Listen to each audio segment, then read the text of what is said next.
दीक्षा की मम्मी उसे कार से मेरे घर छोड़ गई। मैं संकोच के कारण उन्हें अंदर आने तक को न कह सकी।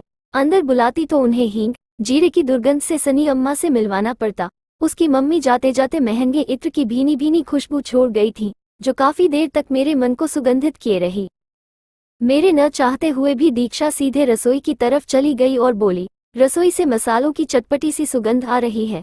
मौसी क्या बना रही है? मैंने मन ही मन कहा, सुगंध या दुर्गंध? फिर झेपते हुए बोली, पतौड़े। दीक्षा चहक कर बोली, सच? 3 to 4 साल पहले दादीमाँ के गांव में खाए थे। मैंने दीक्षा को लताड़ा, धत, पतौड़े भी कोई खास चीज होती है। तेरे घर उस दिन पेस्ट्री खाई थी, कितनी स्वादिष्ट थी, मुंह में घुलती चली गई थी। दीक्षा पतौड़ों की ओर देखती हुई बोली, मम्मी से कुछ भी बनाने को कहो तो बाजार से न जाने कब कब की सड़ी पेस्ट्री उठा लाएंगी।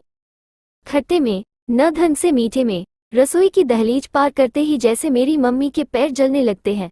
कुंदन जो भी बना दे, हमारे लिए तो वही मोहन भोग है। अस्पताल के शांत वातावरण में वह न जाने कब तक सोती रहती, अगर नर्स की मधुर आवाज कानों में न गूंजती, मैडम जी, ब्रश कर लो, चाय लाई हूँ। वह ब्रश करने को उठी तो उसे हल्का सा चक्कर आ गया। अरे अरे, मैडम जी, आपको बेड से उतरने की जरूरत नहीं, यहाँ बैठे बैठे ही ब्रश कर लीजिए। साथ लाई ट्रॉली खिसका कर नर्स ने उसे ब्रश कराया, तौलिए से मुंह पोंछा, बेड को पीछे से ऊपर किया, सहारे से बैठाकर चाय बिकुट दिए। चाय पीकर वह पूरी तरह से चैतन्य हो गई। नर्स ने अखबार पकड़ाते हुए कहा, किसी चीज की जरूरत हो तो बेड के साथ लगा बटन दबा दीजिएगा, मैं आ जाऊंगी।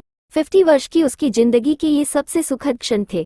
इतने इत्मीनान से सुबह की चाय पीकर अखबार पढ़ना उसे एक सपना सा लग रहा था, जब तक अखबार खत्म हुआ। साथ ही वह कोई दवा भी खिला गई। उसके बाद वह फिर सो गई और तब उठी जब नर्स उसे खाना खाने के लिए जगाने आई। खाने में 2 सब्जियां, दाल, सलाद, दही, चावल, चपातियां और मिक्स फ्रूट्स थे। घर में तो दिन भर की भागदौड़ से थकने के बाद किसी तरह एक फुल्का गले के नीचे उतरता था, लेकिन यहाँ वह सारा खाना बड़े इत्मीनान से खा गई थी। नर्स ने खिड़कियों के पर्दे खींच दिए थे। कमरे में अंधेरा हो गया था, एसी चल रहा था। से लेटी वह सोच रही थी, काश सारी उम्र अस्पताल के इसी कमरे में गुजर जाए, कितनी शांति व सुकून है यहाँ। किंतु तभी चिंतित पति व असहाय अम्मा का चेहरा उसकी आंखों के सामने घूमने लगा। उसे अपनी सोच पर ग्लानि होने लगी कि घर पर अम्मा बीमार है, 2 महीने से वे बिस्तर पर ही हैं।